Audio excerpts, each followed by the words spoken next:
All right, Gators, welcome to another Gator Trap podcast episode. This is actually a mini pod right here, like just me and my man Shad here. Going to be talking about closing and closing techniques. So we've been pushing closing here for this last week, 2 weeks actually, and Shad is sitting at 100% in his Cresta scores when it comes down to closing language. So I had to ask him, get some information from him, pick his brain to find out what it is he's saying, what it is he's doing to achieve such great results. So Shad, tell us, tell the crew, what's your strategy? Like, what are you doing, dude?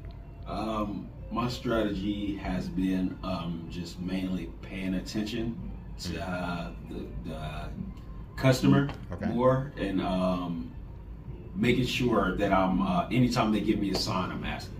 Just any time they give me a sign, whether they are asking pricing, I'm asking for the close. I'm asking for the sale right then and there. Whether it's where do we want this shipped, or are we ready to get this done today, or just little trigger words. Essentially. Gotcha. So you're looking for those ready to buy signals, those triggers, and then you're just diving head first in there. Mm-hmm. All right. Okay. Exactly.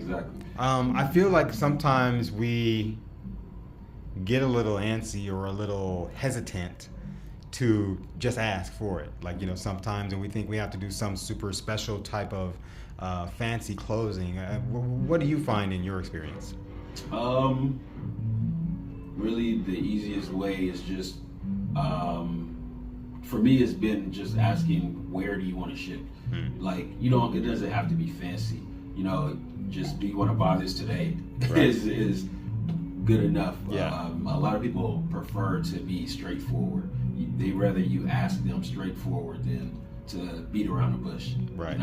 So, and they'll let you know whether they will or not. Right. And the reason why they won't. So yeah. It's just about.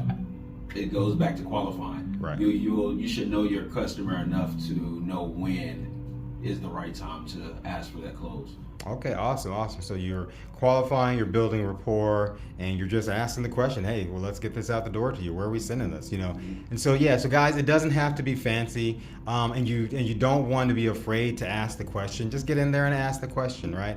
People are not going to bite your head off, at the end of the day. So don't worry about that. Sometimes you're going to get a no, but you're going to learn something from that no. You're going to learn why they're saying no, and then after that, you can rebuttal that. You can speak to their concerns and things like that to help them feel much better about the purchase, and ultimately at the end of the day help yourself to avoid a return. So and to